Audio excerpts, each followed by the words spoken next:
ونصلي ونسلم على سيدنا ونبينا ومولانا وملجانا ومأوانا محمد رسول النبي الكريم الأمين المكين الرؤوف الرحيم.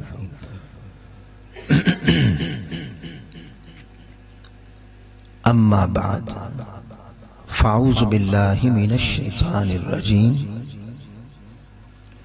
بسم الله الرحمن الرحيم. الذين ينفقون في السراء والضراء والكاظمين الغيظ والعافين عن الناس والله يحب المحسنين. صدق اللہ مولانا العظیم. واجب الاحترام مشائخ اعظام،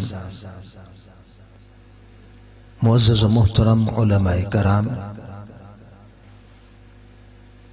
مہمانان گرامی قدر، قائدین تحریک منہاج القرآن، منہاج القرآن علماء کونسل، منہاج القرآن یوتھ لیگ، منہاج القرآن ویمن لیگ، پاکستان عوامی تحریک کے تمام قائدین اور ایم ایس ایم کے تمام غیور نوجوان، میں ان جملہ فورمز کے جملہ قائدین کو صد بار مبارکباد پیش کرتا ہوں کہ سابقہ سالوں کی طرح اس سال بھی اللہ نے آپ کو اس امت تک قرآن اور صاحب قرآن کا پیغام پہنچانے کے لیے رمضان المبارک کی ان نورانی اور روحانی ساعتوں میں فجر کے بعد یہ دروس عرفان کا انعقاد دوبارہ سے اللہ پاک نے آپ کو نصیب فرمایا. اللہ تعالیٰ آپ کی اس خدمت کو اپنی بارگاہ میں قبول فرمائے، اور تمام خواتین و حضرات جو اپنی نیند کو چھوڑ کر، دنیا چھوڑ کر قرآن اور صاحب قرآن کے ساتھ اظہار محبت اور اظہار غلامی کرنے کے لیے آج چوتھا دن ہے تشریف لا رہے ہیں. اللہ رب العزت آپ کے ہر قدم پر آپ کے درجات بلند فرمائے، آپ کو نیکیاں عطا کرے اور آپ کی مشکلیں آسان فرمائے. آج چوتھا دن ہے اور ہمارا آج کا موضوع ہے غصہ، ڈپریشن اور اس کا علاج. اس کو ایکو ذرا نیچے کر دیں، ایکو. یہ موضوع بڑا اہم ہے اور اس کے انتخاب کی وجہ ہم اپنے معاشرے میں دیکھتے ہیں. آئے دن جھگڑے، فسادات اور انتہا پسندی کا اضافہ ہو رہا ہے. طلاق کی ریشو بڑھ رہی ہے، اور الا ماشاء اللہ پورا معاشرہ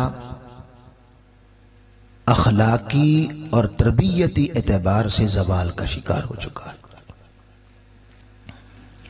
ہر طرف پریشانی ہے، گھروں میں لڑائی جھگڑے چل رہے ہیں، والدین اپنی اولاد کی نافرمانیوں کی وجہ سے پریشان ہیں، اور ایک عجیب بے چینی کی کیفیات نظر آتی ہیں.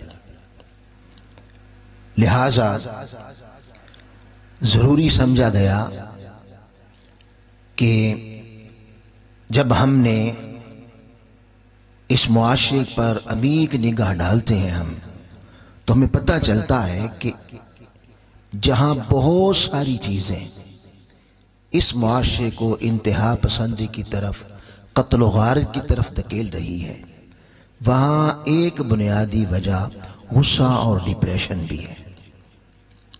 لہٰذا آج کی گفتگو کا مقصد معاشرے کو اس بگاڑ سے بچانا اور انتہا پسندی سے بچا کر امن اور اخلاق کی تربیت کی طرف لے جانا مقصود ہے۔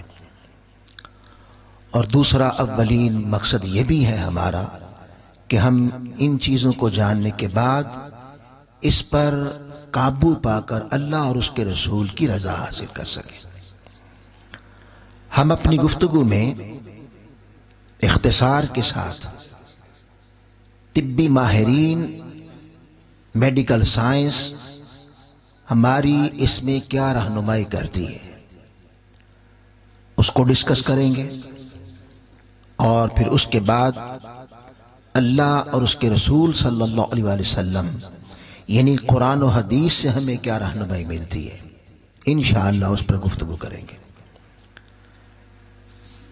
یہاں ابتداً یہ بات سمجھ لیں، غصہ، اب غصے کے ساتھ ایک اور لفظ ایڈ کر لیں، سٹریس، ذہنی تناؤ۔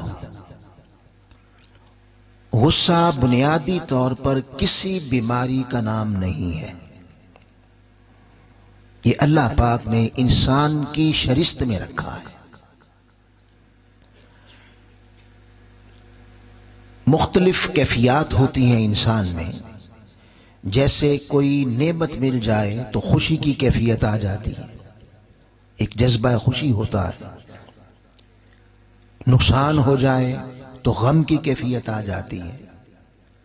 اسی طرح اگر کوئی دوسرا آپ کے ساتھ زیادتی کر دے، ظلم کر دے، اور اس کے بیڈ بیہیویئر سے بندے میں ناراضگی آ جاتی ہے،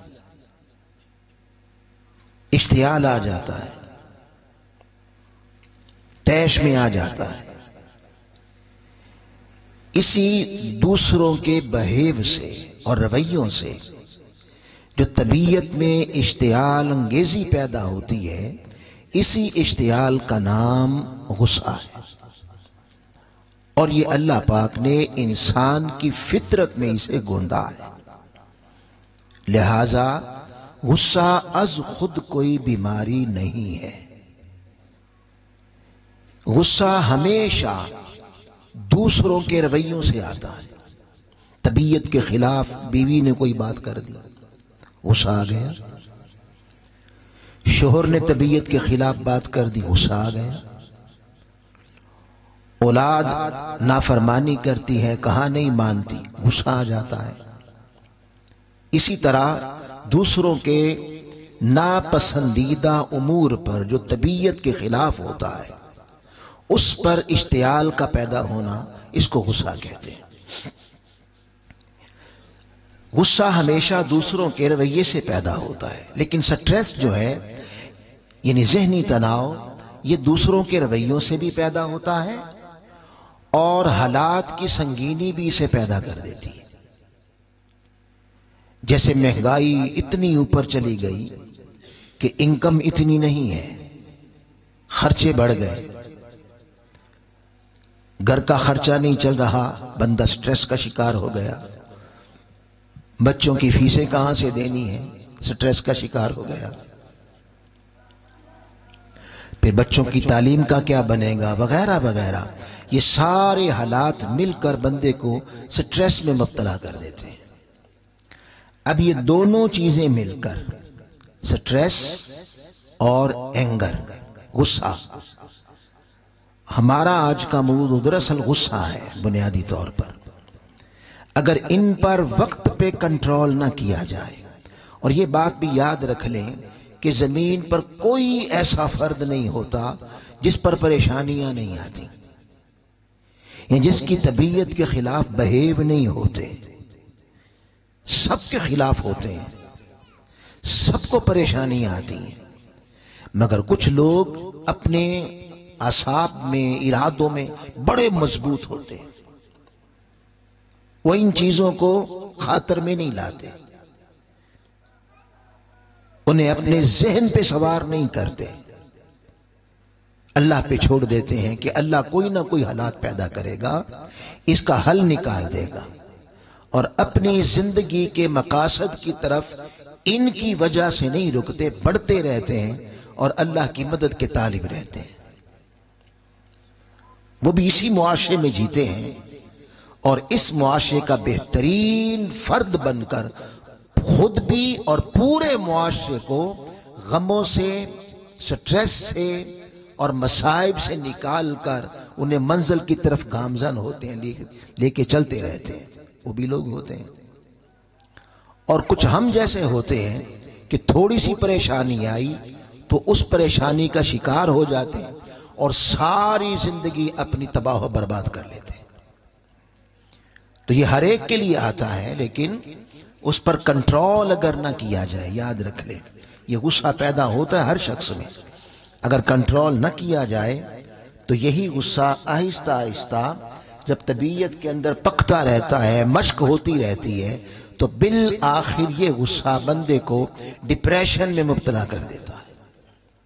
ڈپریشن ایک مستقل بیماری کا نام ہے، جیسے شوگر بیماری کا نام ہے، جیسے ہائی بلڈ پریشر بیماری ہے، اسی طرح ڈپریشن بھی ایک مستقل بیماری ہے۔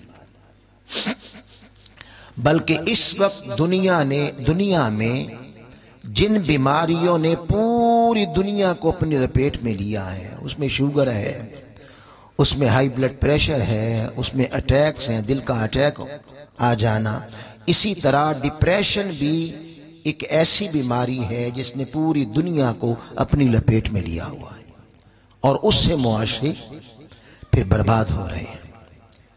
تو ہمارا آج کا موضوع غصے پر قابو کیسے پایا جائے، اور اگر غصے پر قابو پا لیں تو ڈپریشن کا شکار ہونے کا سوال ہی پیدا نہیں ہوتا، اور اگر ہم ڈپریشن کا اللہ نہ کرے کوئی شکار ہو جائے تو اس پر میڈیکل سائنس کیا رہنمائی دیتی ہے اور قرآن و حدیث کیا رہنمائی دیتی ہے۔ غصے کا کوئی خاص تعریف جدید ماہرین نے نہیں کی، طبی ماہرین نے اس کی کوئی خاص تعریف نہیں کی، مگر عربی زبان میں غصے کے لیے دو لفظ استعمال ہوتے ہیں، ایک ہے غیظ اور ایک ہے غضب، دونوں میں اشتعال ہے۔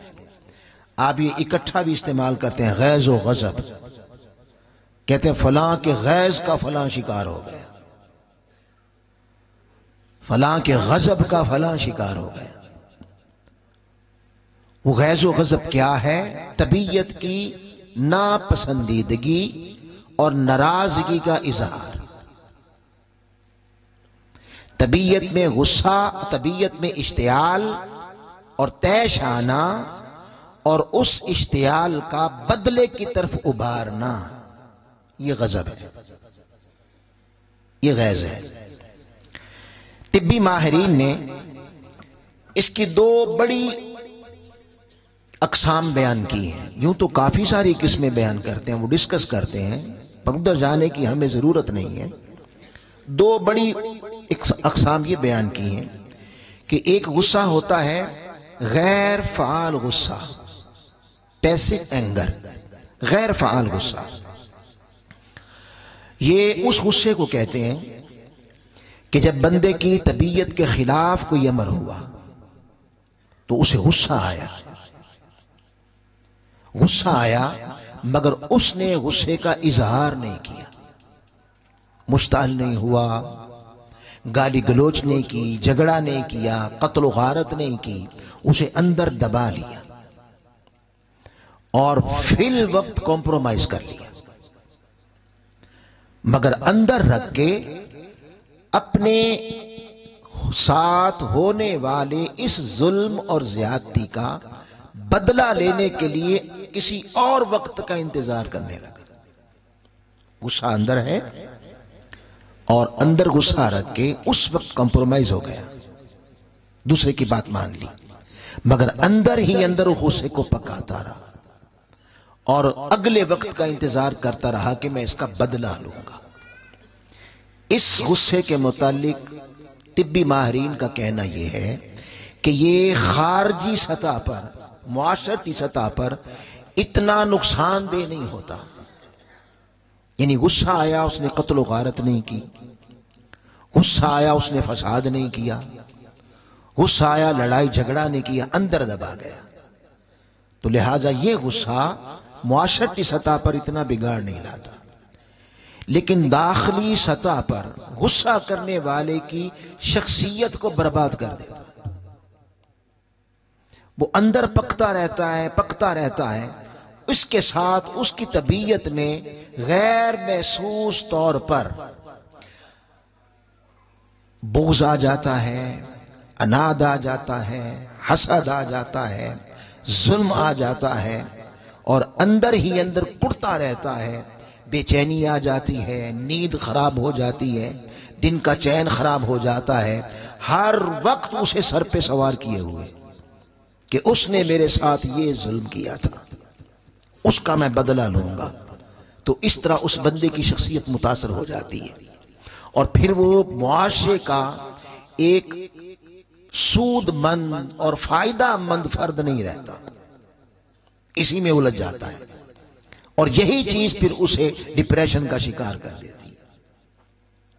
اس کی مثال ایسے ہے کہ شوہر نے کوئی پروگرام دیکھنا تھا ٹی وی چینل پر، اس نے ہفتہ انتظار کیا، پاکستان کا انڈیا کا میچ تھا، تو اس کے اندر ایک جذبہ تھا کہ دیکھوں گا پاکستان جیتے گا، تو ہفتہ انتظار کرتا رہا۔ این اس لمحے جب اس کے پروگرام کا وقت آیا، ادھر بیوی کے بھی ڈرامے کا وقت شروع ہو گیا، اور وہ دونوں اکٹھے وقت آ گئے۔ اب ہوا کیا، شوہر بیٹھا ہوا تھا، پتا بھی تھا کہ ہفتے سے انتظار کر رہا ہے، اور صبح سے چینل پہ بیٹھا ہوا تھا۔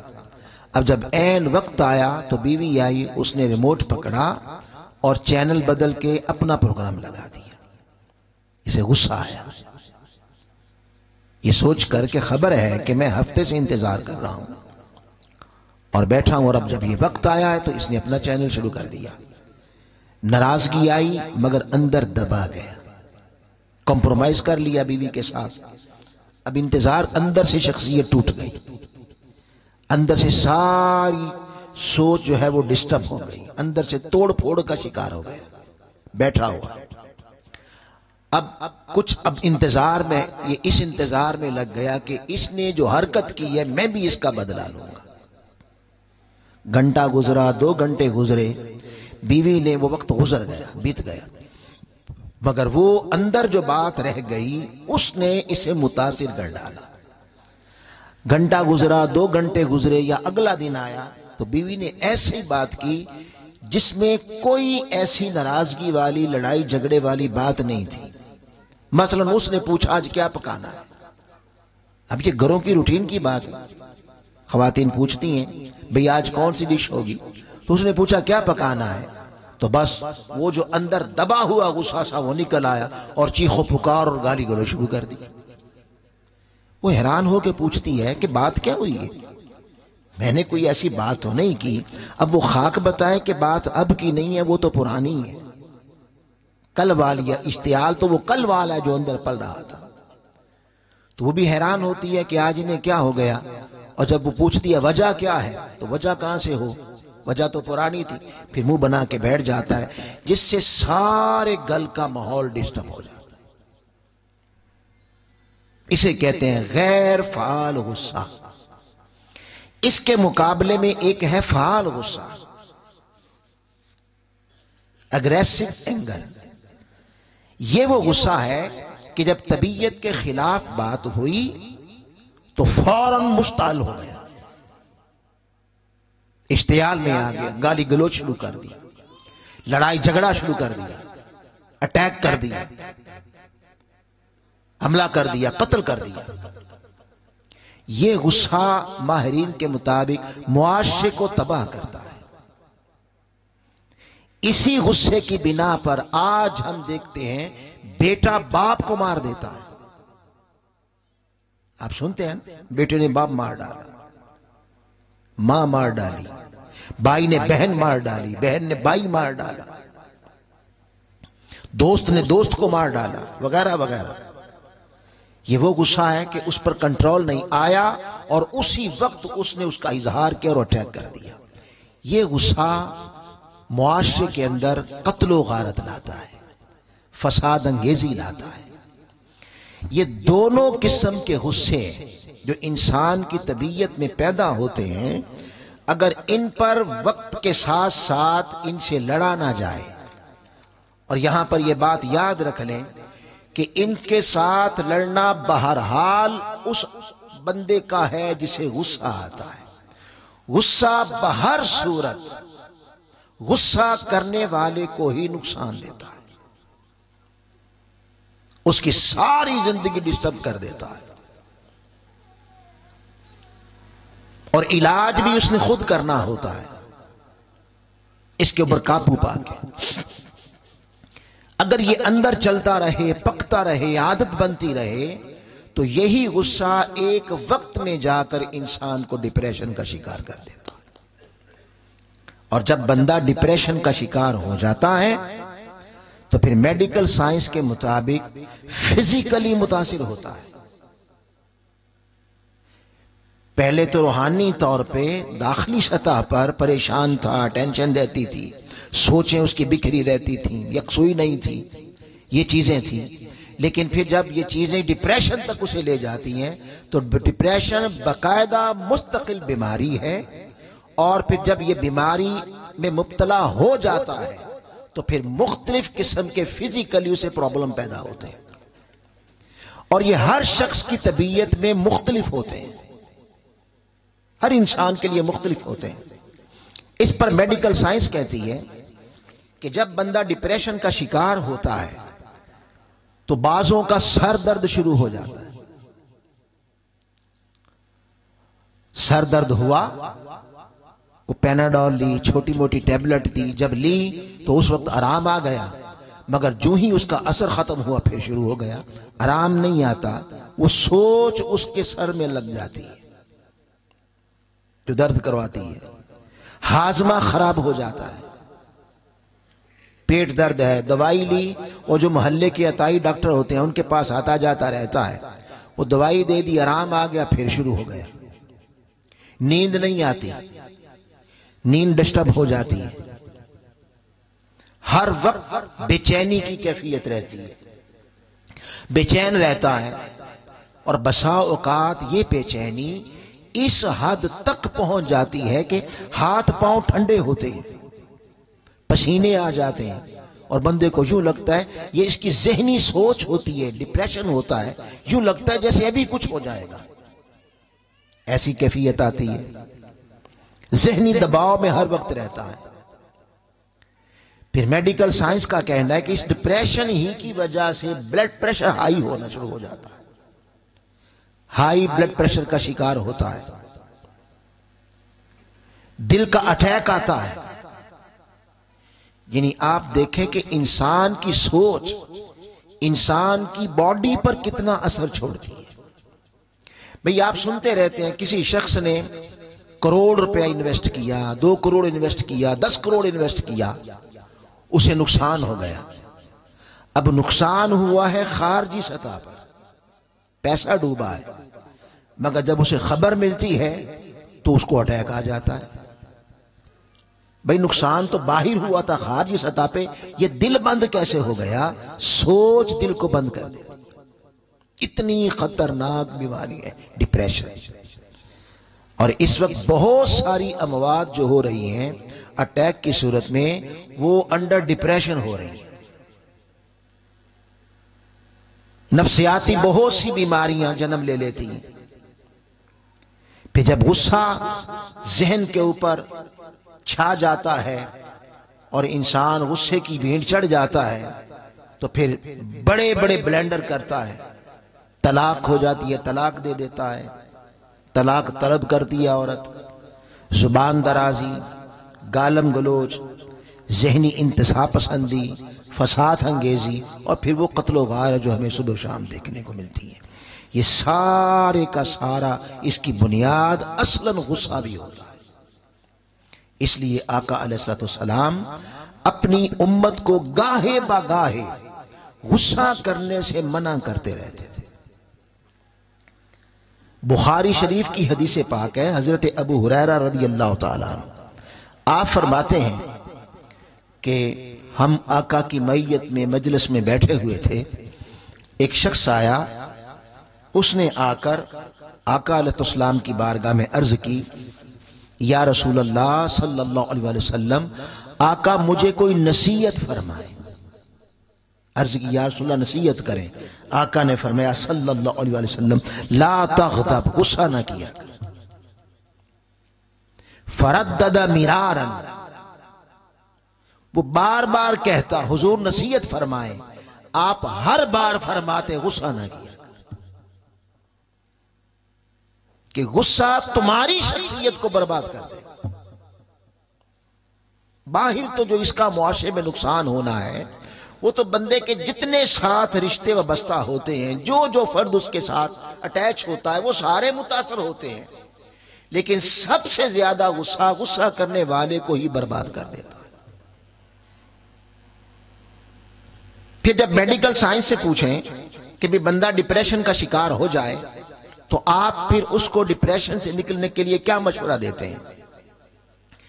تو جدید سائنس جو ہے، میڈیکل سائنس، ڈاکٹر حضرات، وہ پھر اس پر 8-9 قسم کے مشورے دیتی ہیں کہ اگر کوئی بندہ ڈپریشن میں چلا جائے، ڈپریشن کا شکار ہو جائے، تو پھر میڈیکل سائنس کہتی ہے نمبر 1 اسے ڈیپ بریتھنگ ایکسرسائز کرنی چاہیے، یعنی لمبے لمبے سانس لے، ناک کے ساتھ اندر سانس بھر لے اور پھر منہ کے ساتھ اسے چھوڑے، اکیلا بیٹھ کر یہ ایکسرسائز کرے، یہ ڈپریشن کی بیماری کو دور کرنے میں معاون ثابت ہوگا۔ اسی طرح آپ جو بھی پیشہ ہے، آپ کا روزگار ہے، آپ کاروباری ہیں، آپ دکاندار ہیں، آپ کوئی ملازم ہیں، ملازمت کرتے ہیں، تو اپنے پیشے کے علاوہ، اس کے علاوہ اپنی زندگی میں کوئی نہ کوئی ہابی رکھیں، گیم رکھیں۔ جب آپ اپنے کاروبار سے ہٹیں تو آپ ہٹ کر ایسا کوئی اپنی ایکسرسائز کریں، ایسی کوئی گیم رکھیں، کوئی ہابی رکھیں جس میں آپ کے ذہن کو فریشنس مل جائے، ذہن فریش ہو جائے، یہ رکھیں۔ یہ بھی ڈپریشن کو دور کرنے میں معاون ثابت ہوگا۔ نیند پوری کریں۔ میڈیکل سائنس کے مطابق ہر انسان کو 8 گھنٹے سونا لازم ہے، یاد رکھ لیں۔ یعنی میڈیکل سائنس کہتی ہے کہ آپ 24 گھنٹوں میں کم سے کم 8 گھنٹے آرام کریں، سکون کریں، نیند کریں۔ اگر آپ 8 گھنٹے نیند نہیں کرتے تو آپ کا ذہن ڈپریشن کا شکار رہے گا۔ اسی طرح میڈیٹیشن، مراقبہ کرنا۔ میڈیکل سائنس کہتی ہے کہ آپ اگر ڈپریشن کا شکار ہو گئے ہیں تو آپ بند کمرے میں بیٹھیں اور بند کمرے میں بیٹھ کر آنکھیں بند کریں، اور آنکھیں بند کر کے ایک نقطے پر ذہن کو مرکوز کریں اور جتنے خیالات ہیں منتشر ان سے اپنی یہ جان چھڑائیں۔ وہ نقطہ کیا ہوگا، کس نقطے پر مرکوز کریں، یہ مشورہ آپ کو آپ کا معالج دے گا۔ تو میڈیکل سائنس نے یہ 5واں، پہلے کیا تھا؟ ڈیپ بریتھنگ، سانس لینے کی مشق۔ دوسرا تھا کھانے کی روٹین، یعنی روٹین پر کھانا کھائیں، اور آپ کھاتے کیا ہیں، غذا بھی دیکھیں، سادہ غذا کھائیں۔ تیسرا تھا نیند پورا کریں۔ چوتھا تھا اپنے پیشے کے ساتھ، جو بھی پیشہ ہے اس کے ساتھ ایک اور ہابی رکھیں، کوئی گیم رکھیں جو آپ کے ذہن کو فریش کر دے۔ اور 5 ہے مراقبہ، میڈیٹیشن، مراقبہ، یعنی ایک نقطے پر ذہن کو مرکوز کریں، اپنی منتشر سوچوں کو یکسوئی دیں۔ اور میں عرض کر رہا تھا کہ کون سی سوچ آپ نے مرکوز کرنی ہے، کس سوچ پہ ذہن کو آپ نے لگانا ہے، یکسوئی حاصل کرنی ہے، یہ مشورہ آپ کا معالج دے گا آپ کی طبیعت کے مطابق کہ آپ کو کس طرح کرنا چاہیے کہ آپ ڈپریشن سے نکل جائیں گے۔ پھر اسی طرح چھٹی چیز ہے ورزش کریں۔ پھر اسی طرح ساتویں چیز ہے اپنی صحبت بدلیں۔ اب دیکھیں آپ کاروباری ہیں، آپ صبح سے شام تک کاروبار پہ بیٹھے رہے تو ذہن ایک طرف لگا رہا، بھئی اس کو مال پہنچانا ہے، اس سے سودا لینا ہے، اس کے پیسے نہیں آئے، اس کو پیسے دینے ہیں، فلاں فلاں، اتنا سوچوں کا پلندہ، سارا دن انہی سوچوں میں رہے۔ اور جب آپ اپنے پیشے سے اٹھے، کاروبار کے لیے کاروبار بند کیا، اٹے، کوئی جو فارغ ٹائم ملا تو وہ دوست بھی سارے ہی کاروباری تھے، جو بیٹھک رکھی تھی، ماحول رکھا تھا صحبت، وہ بھی کاروبار کی تھی۔ پہلے سارا دن کاروبار نے ٹینشن دے رکھی، اور جب صحبت میں جا کے بیٹھے، دوستوں کے بعد بیٹھے، تو انہوں نے بھی وہی گیم، وہی باتیں شروع کر دی۔ اور کسی نے کہنا شروع کر دیا بھی وہ فلاں نے یہ کاروبار کیا، وہ تو وہ پہنچ گیا۔ تو ذہن کرسپی ماحول ملنے کی بجائے ذہن اور منتشر ہو گیا۔ نہیں، میڈیکل سائنس کہتی ہے کہ آپ اپنے شعبے کے علاوہ اس طرح کے لوگوں کو اپنے ساتھ رکھیں، ان کی صحبت رکھیں کہ وہ آپ کے ذہن کو فریش کر دیں۔ یہاں میں ایک حدیث سناتا ہوں، وہ آپ کی دلجوئی کے لیے بھی اور دلچسپی کا بھی باعث بنے گی۔ آقا علیہ الصلوۃ والسلام جب انقلاب آ گیا اور مکے کا ظالمانہ نظام اکھاڑ کے پھینک دیا گیا تو ریاست مدینہ ایک بڑی ریاست کی صورت میں ابھری۔ تو اب آقا علیہ السلام نے عرب کے بعد پھر کیسر و کسریٰ کی طرف رخ کر لیا کہ یہ نظام بھی ٹھیک ہونا چاہیے۔ تو پھر اس طرح باہر کے وفود بھی آتے، داخلی خارجی سطح پر لوگ ملاقاتیں کرنے آتے، سیاسی میٹنگیں ہوتی رہتی، خارجی سطح پر معاملات ہوتے رہتے، داخلی سطح پر سارا دن حضور ان ڈیلیگیشن کے ساتھ ہی ملاقات میں رہتے۔ وہ ایک صحابی تھے، وہ حضور کی جوتی لے کر بیٹھے رہتے، سارا دن بیٹھے رہتے۔ جب حضور شام کو فارغ ہوتے، وہ پاس آ کے بیٹھتے اور کوئی ایسی بات کر دیتے کہ حضور ہنسنا شروع کر دیتے، کبھی کو لطیفہ سنا دیتے۔ اس صحابہ نے پوچھا، یار تم کیا کرتے ہو؟ سارا دن بیٹھے رہتے ہو اور آ کے ہنسی مذاق کی بات شروع کر دیتے ہو۔ اس نے کہا، سارا دن میرا محبوب لوگوں کو ڈیل کرتے کرتے تھک جاتا ہے، طبیعت میں ایک بوجھ آ جاتا ہے، تو مجھے لگتا ہے کہ وہ بوجھ مجھ پہ آ گیا، میں کوئی ایسی بات کرتا ہوں کہ آپ کا ذہن فریش ہو جائے اور سارا بوجھ اتر جائے۔ یہ ماحول، یہ میڈیکل سائنس بھی آپ کو کہتی ہے کہ اپنی صحبت ایسی رکھیں۔ اچھا، وہ اور بھی کیا کرتا، وہ کبھی تحفہ لے کے آ جاتا حضور کی بارگاہ میں، کبھی شہد لے آتا، حضور یہ میں آپ کے لیے نا ہدیہ لایا، حضور قبول کر لیتے۔ کبھی پنیر لے کے آ جاتا، کبھی گھی لے کے آ جاتا، اور لاتا کہاں سے؟ ادھار، خود اپنے پاس تو اتنا نہیں تھا، ادھار لے آتا، اور جب وہ قرض دار جو قرض والا پیسے مانگتا پھر اسے بھی لے کے آ جاتا۔ وہ آقا پوچھتے بھی یہ کون ہے؟ کہا حضور وہ جو آپ کو شہد نہیں دیا تھا میں نے تحفے کے طور پہ، وہ اس سے ادھار لیا تھا، یہ پیسے مانگنے آ گیا۔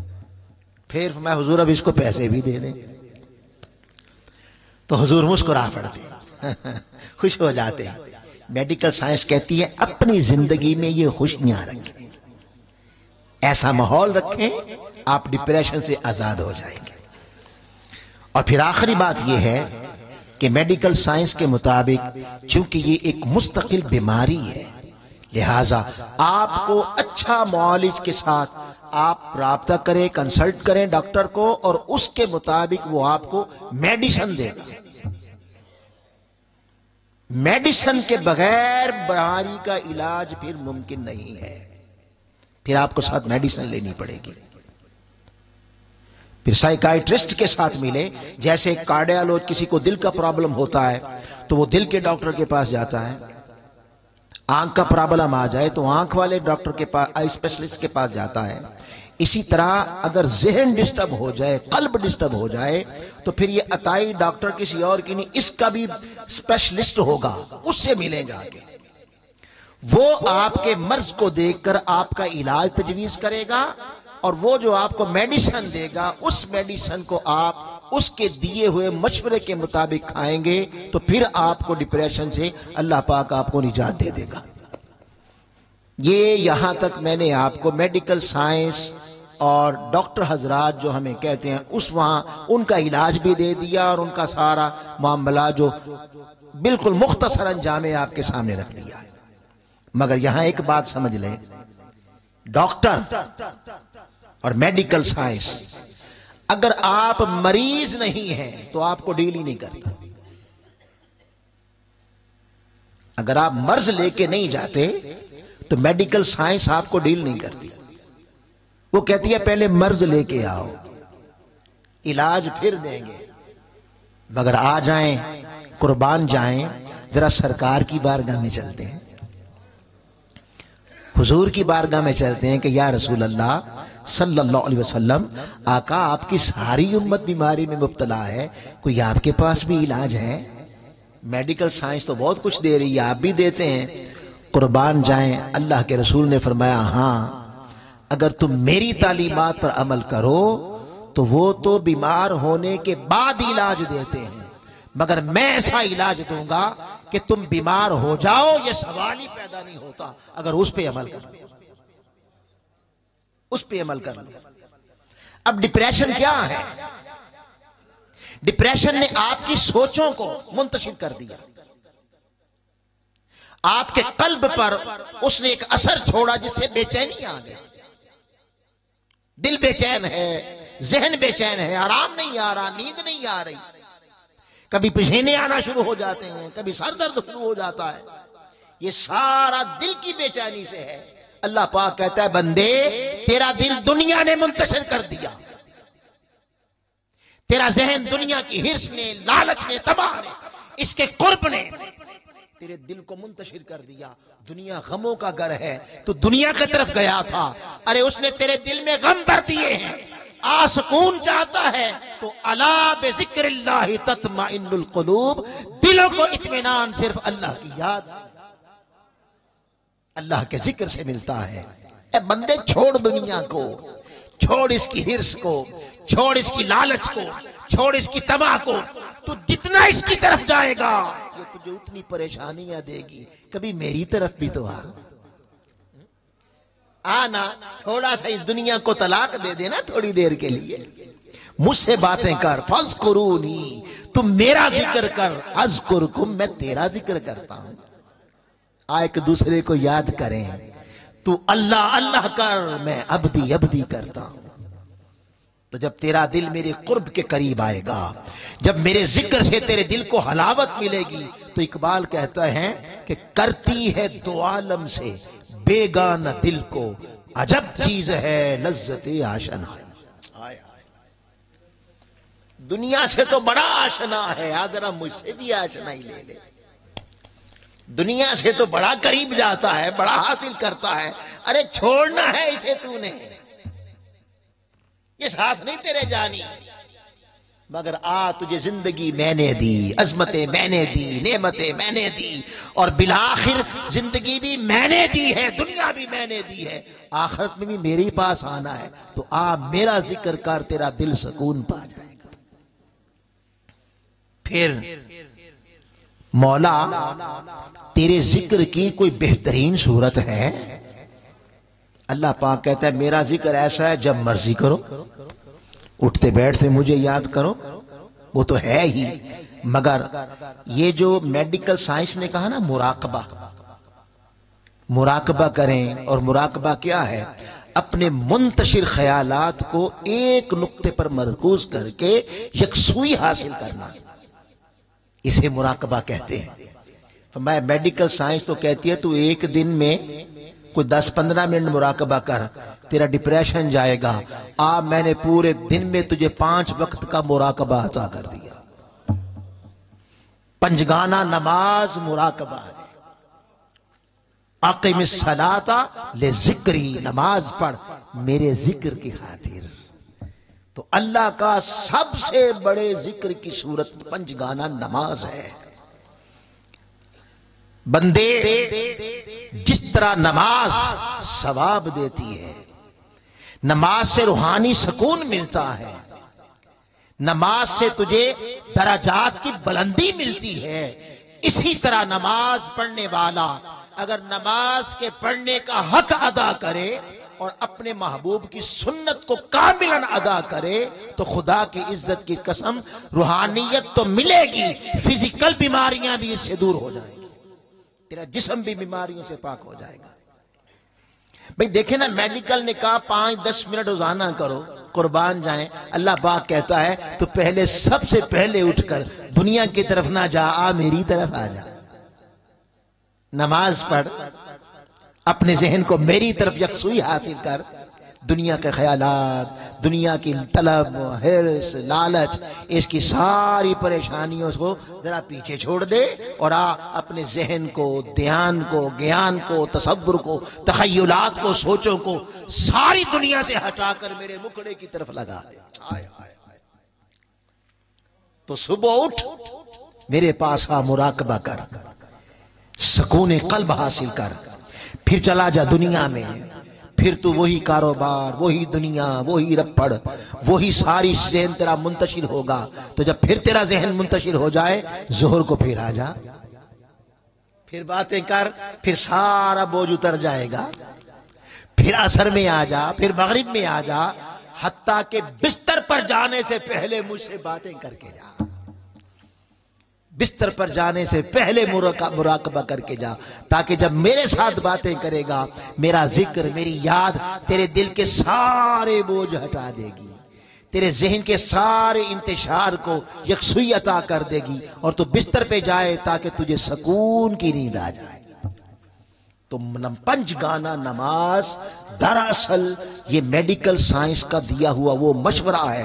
ارے میڈیکل سائنس تو آج مشورہ دے رہی ہے کہ بندے ڈپریشن سے آزادی چاہتا ہے تو مراقبہ کر، قربان جائیں 1400 سال پہلے آقا علیہ السلام نے مراقبے کی پنجگانہ صورت کی صورت میں، نماز کی صورت میں ایسا مراقبہ دیا کہ اے مسلمانان عالم، اگر تو اس مراقبے کو اپنی زندگی کا حصہ بنا لے تو ڈپریشن جیسی بیماری کا شکار ہو جائے سوال ہی پیدا نہیں ہوتا۔ پھر آقا علیہ السلام سے پوچھا گیا، یا رسول اللہ نماز پڑھیں کیسے؟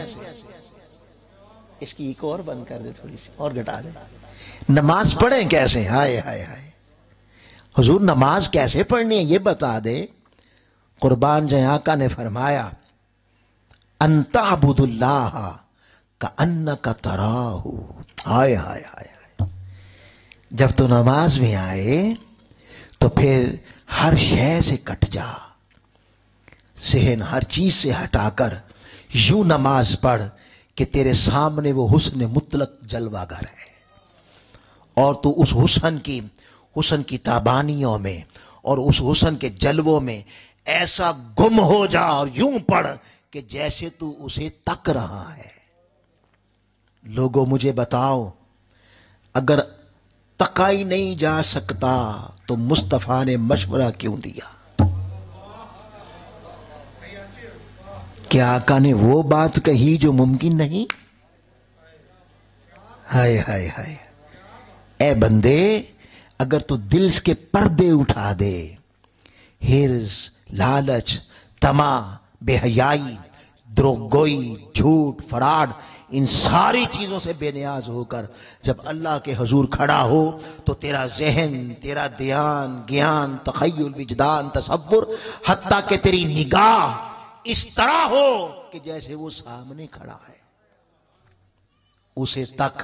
اب مجھے بتائیں، پیار بھی ہو، ہائے ہائے، پیار بھی ہو اور حسین سے بھی ہو اور حسن والا سامنے ہو، حسن والا سامنے ہو، نگاہ اس کے مکھڑے پہ ہو، تو مجھے بتائیں، ہو عاشق، معشوق سامنے کھڑا ہو اور اس کا سامنے حسن ہو، تصور کہیں جا سکتا ہے؟ بھئی کوئی اور آ سکتا ہے؟ نہیں آ سکتا۔ اس کا معنی کیا ہوا کہ بندے یوں پڑھ جیسے وہ سامنے کھڑا ہے، تو دیکھنے کی کوشش کر، وقت آئے گا وہ پردے اٹھا دے گا، وقت آئے گا وہ پردے اٹھا دے گا۔ حضرت مولا علی سے کسی نے پوچھا، اے علی، جس رب کی نماز پڑھتے ہو کبھی دیکھا ہے؟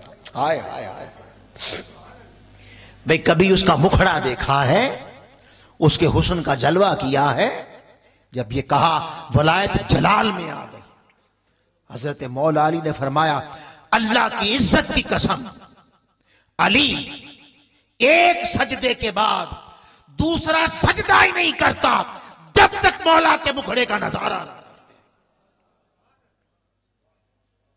کأنک تراہ، اس طرح نماز پڑھ کے وہ سامنے کھڑا ہے، تو اسے تک رہا ہے۔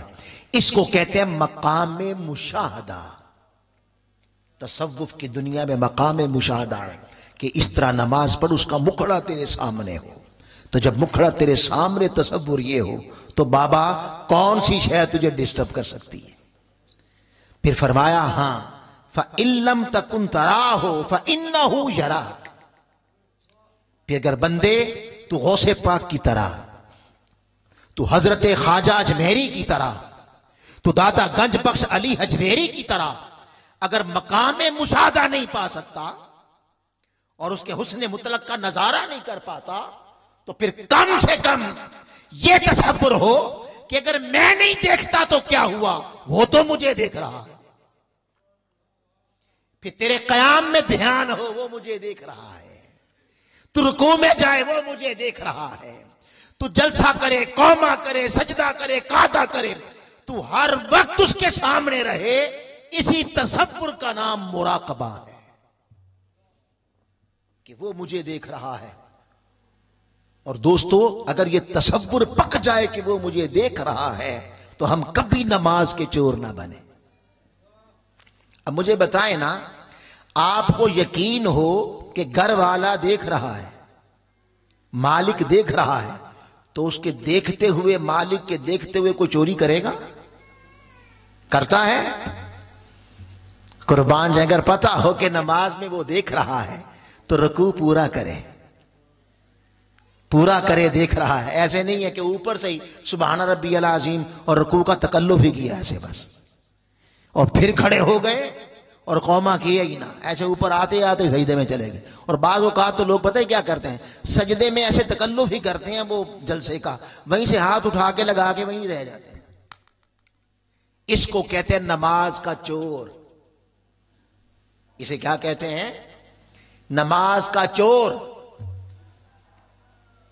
اور اس نے نماز کی ٹانگیں توڑ دی، اس نے نماز کی بازو توڑ دیے، گردن مروڑ دی۔ نماز کے محافظ بنو، حافظوا علی الصلوات والصلاۃ الوسطی، نماز کے محافظ بن جاؤ، تم نماز کے محافظ بن جاؤ، اللہ کی عزت کی قسم نماز تمہاری محافظ بن جائے گی۔ یہی وجہ ہے کہ ہم پڑھتے ہیں، حفاظت نہیں کرتے، نہ قیام سکون کا، نہ باتیں سکون کی، ایسے جیسے بوجھ لے کے آ گئے ہیں۔ اور وہاں بھی دراصل نماز میں بھی کاروبار کے ساری بولے چیزیں یاد آ جاتی، جو کہیں کچھ یاد نہیں آتا، ہم جیسوں کو نماز میں وہ یاد آ جاتا ہے۔ سبحان اللہ۔ تو آقا علیہ السلام نے فرمایا کہ ہاں، اگر تم ڈپریشن سے بچنا چاہتے ہو تو 5 گانا نماز تمہارے لیے ڈپریشن کا علاج ہے۔ پابندی سے پڑھو، ڈپریشن کا شکار نہیں ہو جاؤ گے۔ نمبر 2، غصہ پی جاؤ۔ اور پینے کا معنی کیا ہے؟ معاف کر دو۔ جو میں نے آپ کے سامنے سورہ البقرہ کی آیت نمبر 134 عنوان گفتگو کے طور پر بیان کیا، تلاوت کی، اس میں اللہ پاک نے فرمایا، اس میں اللہ تعالیٰ نے متقین کے اوصاف بیان کیے ہیں۔ یہ مضمون پیچھے سے آ رہا ہے، یعنی اللہ کے دوست صاحبان تقوی کون ہوتے ہیں۔ فی زمانہ ایک جہالت یہ بھی ہے کہ تقوی کو چہروں میں اور کپڑوں میں داخل کر دیا۔ درویشی، اللہ کا دوست، لمبے لمبے بال رکھ لیے، انگوٹھیاں پہن لی، کڑے پہن لیے، خاص قسم کا لباس پہن لیا، اللہ اللہ خیر صلی اللہ درویش ہو گیا۔ داڑھی رکھ لی، خاص قسم کی ٹوپی، خاص قسم کا امامہ باندھ لیا، کپڑے پہن لیے، ٹخنے ننگے ہو گئے، اللہ اللہ خیر صلی اللہ متقی ہو گیا۔ بابا ان چیزوں کا تقوی کے ساتھ کوئی لینا دینا نہیں ہے، یاد رکھ لے۔ تقوی یہاں نہیں آتا، چہروں پہ نہیں آتا، سروں کپڑوں ٹخنوں پہ نہیں آتا، تقوی دل کی حالت کا نام ہے۔ آقا علیہ السلام نے جب تقوی کی بات کی تو آقا نے فرمایا التقوی، التقوی، اور اشارہ کیا ہاں ہونا، تقوی یہاں نہیں ہوتا، تقوی یہاں ہوتا ہے۔ اور وہ تقوی کیا ہے؟ اللہ پاک نے فرمایا لوگوں اگر میرے دوست متقی دیکھنے ہوں تو چہرے سے نہ دیکھو،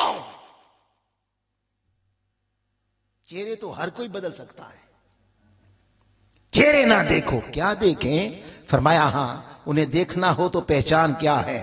الذین ينفقون فی السراء والضراء، متقی وہ ہیں جب بات دین اسلام کے احیا کی آئے گی، جب بات ظلم کے سسٹم کو اکھاڑ پھینک کر حق اور عدل کے نظام کو نافذ کرنے کی آئے گی۔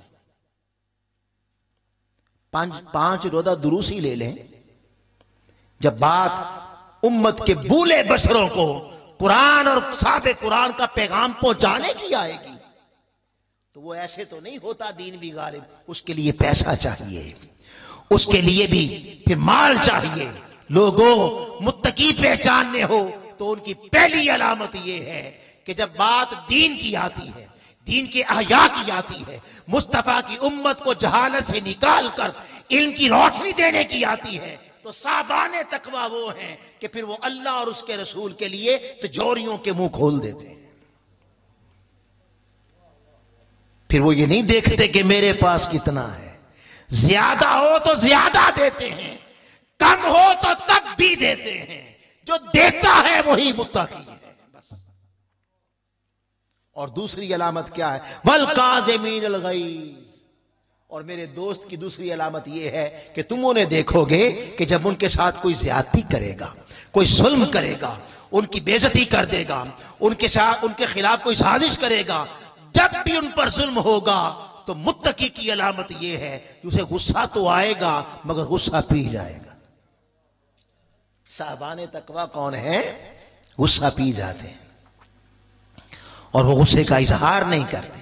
اور غصہ پینے کا معنی کیا ہے؟ والعافین عن الناس، بدلے نہیں لیتے کہ اس نے میرے ساتھ یہ ظلم کیا، یہ زیادتی کی، بدلے نہیں لیتے۔ غصہ پینے کا معنی یہ ہے کہ ان کی خطائیں انہیں معاف کر دیتے۔ ہمارے ہاں بھی غصہ پینے کا ایک معنی ہے، خاندانوں میں، معاشرے میں، دوست احباب میں کہتے ہیں جی وہ پتہ ہے کیا کہتا ہے، وہ 20 سال پہلے، 10 سال پہلے فلاں جگہ پہ اس نے میرے ساتھ ظلم کیا تھا، میں غصہ پی گیا، بدلہ نہیں لیا، میں نے کچھ نہیں کہا، یہ غصہ پیا ہوا ہے۔ وہ 20 سال سے اس نے جان نہیں چھوڑی تیری،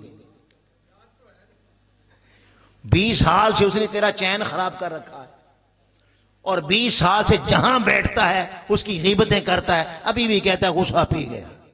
اس کو نہیں پینا کہتے، پینا اس کو کہتے ہیں کہ صوفیہ کہتے ہیں پینا یہ ہے، غصہ پینا یہ ہے کہ بڑی محفل نے بلا وجہ کسی نے آپ کے منہ پہ تھپڑ مار دیا، بلا وجہ کسی نے آپ کو گالیاں دے دی، بے عزتی ہوئی نا، ہوا نا متاثر، ظلم ہوا۔ غصہ پینا یہ ہے کہ جب وہاں سے جدا ہو تو اس طرح معاف کر دے کہ گھنٹے بعد ملے تو اس کے دل کے کسی خانے میں وہ ہو ہی نہ، اسے یاد ہی نہ ہو کہ اس نے تھپڑ بھی مارا تھا، اور جب گھنٹے بعد ملاقات ہو تو آگے بڑھ کے خود سلام کرے، ادب کرے، پیار کرے۔ یہ ہے غصہ پینا۔ فرمایا تم غصہ پی جاؤ اور دوسروں کو معاف کر دو، یہ بھی تمہیں ڈپریشن سے آزادی دے گا۔ پھر آقا علیہ السلام نے فرمایا تیسرا علاج، شیطان سے اللہ کی پناہ مانگو۔ فرمایا کنت جالسا، حضرت سلمان بن سرد رضی اللہ تعالیٰ عنہ بیان کرتے ہیں کنت جالسا مع النبی صلی اللہ علیہ وسلم ورجلان یستبان، ہم آقا کی صحبت میں بیٹھے ہوئے تھے، دو بندوں نے آپس میں گالی گلوچ شروع کر دی، لڑنا شروع کر دیا. فاحدہما احمر وجہہ، ان میں سے ایک کو غصہ آیا، اس غصے سے اس کا چہرہ سرخ ہو گیا. وانتفخت اوداجہ، اور اس کی گردن کی رگیں پھول گئیں، غصے سے پھول جاتی ہے نا غصہ، چہرہ سرخ ہو گیا، رگیں پھول گئیں، وہ پھول گئیں. فقال النبی صلی اللہ علیہ وسلم، آقا نے جب اس کے غصے کی حالت کو دیکھا تو آپ نے فرمایا انی لأعلم کلمۃ لو قالها ذهب عنه ما یجد. حضور نے فرمایا میں ایک ایسا کلمہ جانتا ہوں اگر یہ شخص وہ پڑھ لے تو غصہ جاتا رہے گا، اور وہ کیا ہے؟ فقال اعوذ باللہ من الشیطان الرجیم، اگر یہ اعوذ باللہ پڑھ لے ذهب عنه ما یجد، اس کا غصہ جاتا رہے گا. غصہ شیطان سے آتا ہے، اعوذ باللہ پڑھے آپ کا غصہ جاتا رہے گا، پر اعوذ باللہ یاد آئے گا تو پڑھے گا نا. سب سے بڑا کمال اسے یاد رکھنا ہے.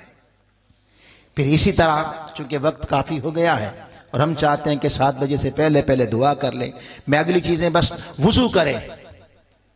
نبی پاک صلی اللہ علیہ وسلم نے فرمایا غصہ شیطان سے ہے، شیطان آگ سے بنا ہے اور آگ ہمیشہ پانی سے بجھتی ہے. اگر تم میں سے کسی کو غصہ آ جائے وہ وضو کرے، غصہ جاتا رہے گا. خاموش ہو جاؤ. اگر تم میں سے وَإِذَا غَضِبَ أَحَدُكُمْ، تم میں سے کسی کو غصہ آ جائے فَلْيَسْكُتْ، خاموش ہو جائے، غصہ جاتا رہے گا. بھی دیکھیں نا میاں جی غصے میں آ گئے، بولنا شروع کر دیا، بی خاموش ہو جائے، کب تک بولے گا؟ خاموشی اسے ٹھنڈا کر دے گی. اسی طرح حالت تبدیل کریں. آقا علیہ السلام نے فرمایا کھڑے ہو تو بیٹھ جاؤ، بیٹھے ہو تو لیٹ جاؤ. آقا نے فرمایا تمہارا غصہ جاتا رہے گا. تو یہ چند چیزیں میں نے قرآن و حدیث کی روشنی میں آپ کے سامنے رکھی ہیں. اگر ہم بینگ مسلمان ان چیزوں پر پریکٹیکل عمل کریں تو خدا کی عزت کی قسم ڈپریشن کا شکار ہو جائیں یہ سوال ہی پیدا نہیں ہوتا. اب آخر پہ غصہ کیا مطلقاً حرام ہے؟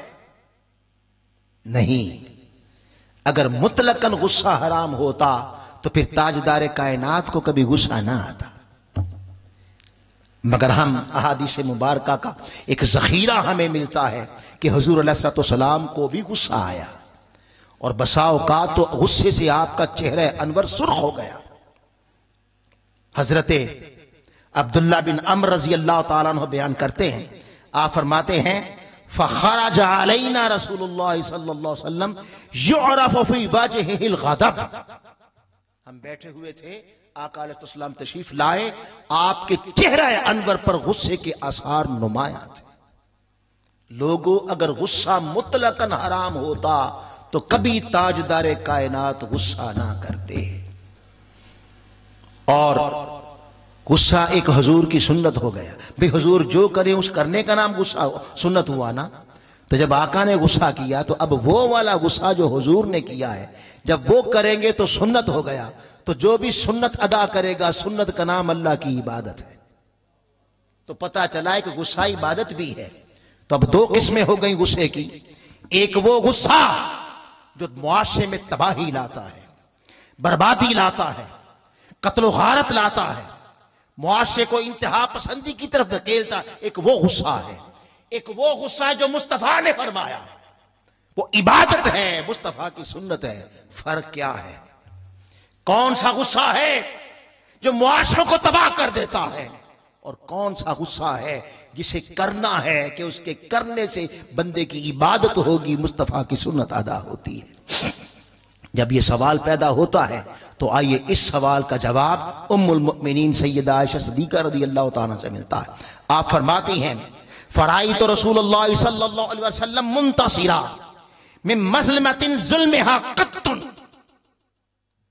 بات یہ خدا کی قسم ساری زندگی میں نے مصطفیٰ کو دیکھا، آپ کی ذات پر جب ظلم ہوتا، آپ کے ساتھ اپنے اوپر زیادتی ہوتی تو خدا کی قسم 63 سالہ حیات طیبہ نے آقا علیہ السلام نے اپنی ذات کا کبھی بدلہ نہیں۔ چاہے طائف کے بازاروں میں پتھر مار مار کے لہو لہانی کیوں نہ کر دیا گیا ہو، اپنی ذات کے ہر ظلم کو معاف کر دیا۔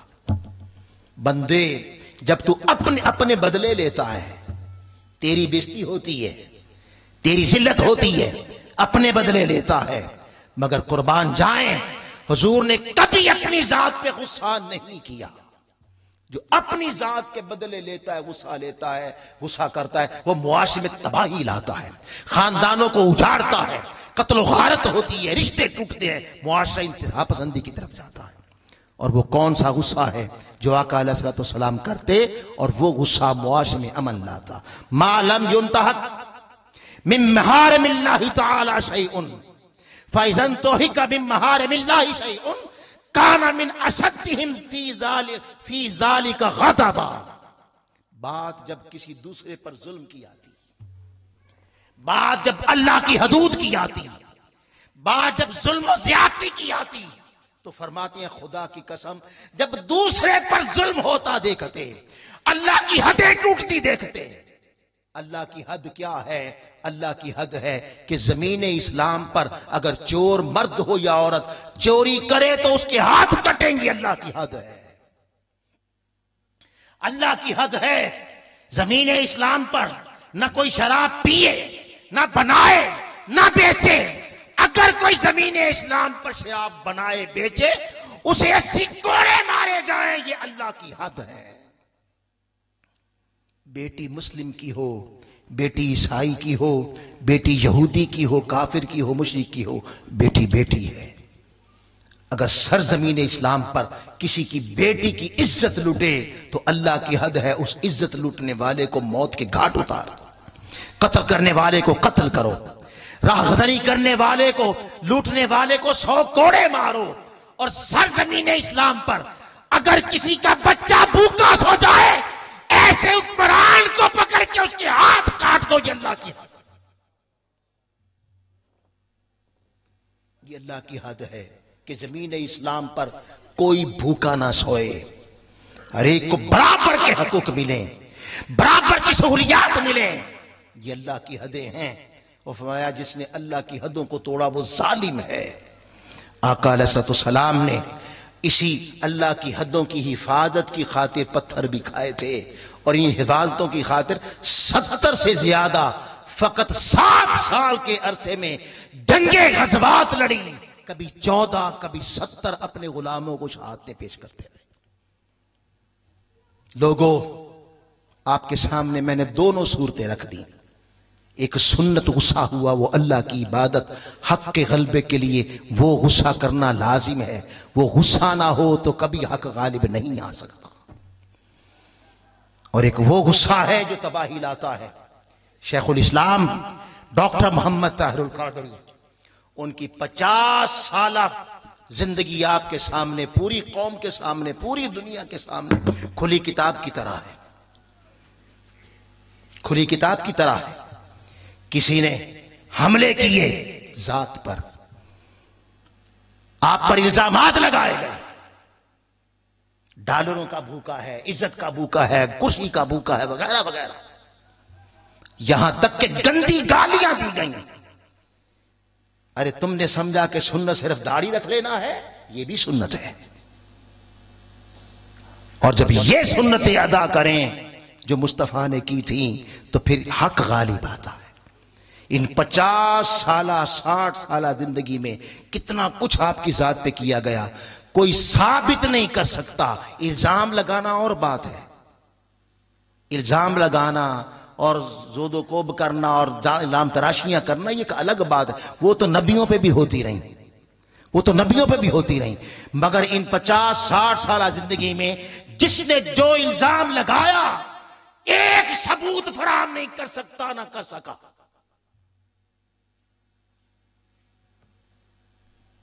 کوئی ایک ثبوت نہیں دے سکتا کہ ڈاکٹر طاہر القادری نے اپنی ذات پر ہونے والے ظلم کا کبھی بدلہ لیا ہو، اور جس نے گالیاں دی اس کا نام بھی لیا، کوئی نہیں ثابت کر سکتا۔ لیکن جب بات ظلم کی آتی ہے، اس قوم کی بیٹی کی عزت کی آتی ہے، قوم کے غریب کی آتی ہے، مسلمانوں کے بچوں کی آتی ہے تو پھر ڈاکٹر طاہر اب اللہ کی حدوں کی آتی ہے تو پھر ڈاکٹر طاہر القادری 70 دن دھرنے دیتا بھی نظر آتا ہے، پھر شہادتیں دیتا بھی نظر آتا ہے، پھر ساری قوم کے سامنے مصطفیٰ کے اس غصے کا جاہ و جلال پھر اس کی طبیعت میں نظر آتا ہے۔ دین اسی طرح زندہ ہوتا ہے اگر ہم سنت مصطفیٰ کو ادا کریں۔ آئیے تحریک منہاج القرآن آپ کو دعوت دیتی ہے، آئیے لوگوں کی باتوں پہ نہ جائیں، اگر کسی کے پاس کوئی ثبوت ہو تو ہمیں بھی دکھائیں۔ باتیں تو پھر بڑے کرنے والے ہیں، باتیں کرنے والوں تو چاند کے ٹکڑے دیکھ کر بھی باتیں جادوگر کہتے رہے، وہ اور بات ہوتی ہے۔ میں تحریک منہاج القرآن کے تمام فورمز کے تمام قائدین کو 100 بار مبارکباد پیش کرتا ہوں۔ اپنی باجیوں کو بھی، باجیوں کی تعداد مجھے اسلام کے بیٹوں سے زیادہ لگ رہی ہے، ان کی تعداد زیادہ ہے۔ اللہ پاک آپ کو سیدہ کائنات کی چادر کا سایہ عطا کرے، سیدہ زینب کے صبر کی خیرات عطا کرے۔ کل انشاءاللہ علامہ جمیل احمد زاہی صاحب ہوں گے، اور کل آپ کا موضوع بھی بہت پیارا ہے، اور وہ ہے اسلام کی بیٹی کا۔ اسلام میں عورت کا مقام اور کردار کیا ہے؟ آج کون سا کردار اپنا اسلام کی بیٹی کہ وہ اسلام کو زندہ کرنے کا باعث ہو سکتی ہے؟ انشاءاللہ اس پہ کل گفتگو ہوگی۔ اللہ پاک ہمارے حال پہ کرم فرمائے۔ وما علینا الا البلاغ المبین۔ تحریکی ساتھی محمد رمضان ایڈوکیٹ صاحب وفات پا گئے۔ ڈاکٹر مقبول کی والدہ محترمہ وفات پا چکی ہیں۔ چودھری محمد اشفاق رشید کے والد گرامی کے لیے سردار شاکر خان مزاری صاحب کے بھائی بھی کل وفات پا گئے۔ دعا کریں اللہ پاک ان مرحومین کی بخشش فرمائے۔ اللہم صلی علی سیدنا و مولانا محمد وعلی آلہ وصحبہ وبارک وسلم۔ ربنا تقبل منا انکا انت السمیع العلیم وتب علینا انکا انت التواب الرحیم۔ یا اللہ ہماری حاضری قبول فرما۔ الہی اس میں جو کچھ ہم نے پڑھا، قرآن کی تلاوت ہوئی، آقا علیہ السلام کی بارگاہ میں ہدیہ درود و نعت پیش کیا گیا، قرآن مجید کا درس ہوا، تیری تعلیمات کو سنا، الہی جو کچھ پڑھا ہے غلطیاں کمیاں کجیاں معاف فرما، اپنی بارگاہ میں درجہ قبولیت عطا فرما۔ اس کا ثواب نبی کریم رؤوف الرحیم رحمت للعالمین احمد مجتبیٰ سیدنا و سندنا و نبینا و مولانا جناب پاک خاتم الانبیاء حضرت محمد مصطفیٰ نبی آخر الزماں صلی اللہ علیہ وآلہ وسلم اپنے آقا مولا کی بارگاہ میں تحفۃً ہدیۃً نذرانۃً عقیدۃً محبۃً پیش کرتے ہیں، قبول و منظور فرما۔ اور آقا علیہ السلام کے وسیلہ جمیلہ سے محترم محمد رمضان ایڈوکیٹ صاحب مرحوم، ڈاکٹر مقبول احمد کی والدہ مرحومہ، چودھری محمد اشفاق رشید صاحب کے والد گرامی، سردار شاکر مزاری خان صاحب کے بھائی جو وفات پا گئے، ان سب کی روحوں کو یا اللہ اسال کرتے ہیں، قبول و منظور فرما۔ الہی ان کی قبور کو منور فرما دے، ان کی زندگی کے تمام گناہ معاف فرما دے۔ حضور علیہ السلام کی قبر میں پہچان عطا کر، بے حساب و کتاب ان کی قبر کو جنت کے باغوں میں سے ایک باغ بنا دے۔ جتنے حاضرین بیٹھے ہیں ان کے لواحقین اعز و قارب، والدین، بچے، بوڑھے، بہن بھائی جو وفات پا گئے، ان سب کو یا اللہ اس کا ثواب پہنچا، سب کی بخشش فرما۔ آقا علیہ السلام کی پوری امت کو مولا معاف فرما دے۔ الہی درس عرفان القرآن تحریک منہاج القرآن کے قائدین رفع کا مولا ہر سال ہر مہینے بھی سجاتے ہیں تاکہ اس امت تک شعور بیدار ہو، حضور علیہ السلام کا پیغام پہنچے، وہ اسباق جو اس امت کو نہیں پڑھائے گئے قرآن کے، وہ اسباق پڑھائے جا سکیں تاکہ یہ اپنے نبی کے تعلیمات سے مستفید ہوں۔ الہی ان کی تحریک منہاج القرآن اور قائدین کی یہ کاوشیں قبول فرما، انہیں استقامت دے اور اپنی منزل تک پہنچنے کے لیے مولا مدد و نصرت فرما۔ یہ تیرے بندے، یہ تیری بندیاں اپنی نیند چھوڑ کر، اپنا آرام چھوڑ کر 4 دن سے یہاں آ رہے ہیں اور کل بھی آئیں گے۔ الہی ان پر اپنی رحمت کا سائبان تان دے، مولا ان کو اپنے کرم کی چادر عطا کر دے۔ الہی یہ جتنی مشکلیں ہیں، جو مشکلیں لے کے آیا ہے، آسمانوں سے فتوحات کے دروازے کھول دے، غیب کے خزانوں کے دروازے کھول دے، رحمت اور کرم کے دروازے کھول دے۔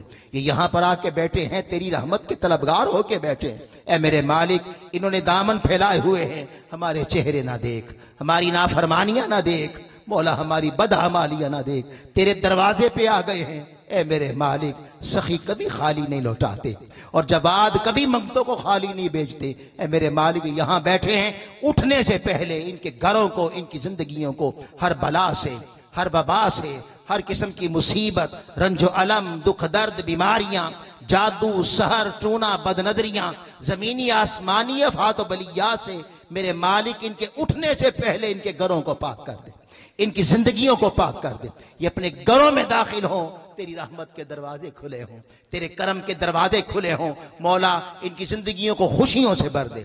تحریک منہاج القرآن کی باجیاں محنت کرتی ہیں اور اسلام کی یہ بیٹیاں آئی ہیں، ان سب کو یا اللہ سیدہ کائنات کی غلام بنا دے، سیدہ کائنات کی چادر کا سایہ دے، سیدہ کائنات کی یا اللہ باندیوں میں شامل کر، اور قیامت کے دن جب حشر میں آواز آئے اے اہل محشر نگاہیں جھکا لو، شہزادی کونین جنت میں داخل ہو رہی ہے، اور سیدہ کائنات 70,000 حوروں کے جرمٹ میں جب جنت میں داخل ہو تو میرے مالک ہماری ان بہن بیٹیوں اور ماں کو سیدہ کائنات کے ساتھ ان کی باندیاں بنا کے داخل فرما دینا، اپنا کرم فرما میرے مالک۔ ربنا آتنا فی الدنیا حسنہ وفی الآخرۃ حسنہ وقنا عذاب النار وقنا عذاب القبر وقنا عذاب الحشر وقنا عذاب المیزان۔ صلی اللہ تعالی علی حبیبہ سیدنا و نبینا و مولانا محمد وعلی آلہ و اصحابہ اجمعین برحمتک یا ارحم الراحمین۔ السلام علیکم ورحمۃ اللہ۔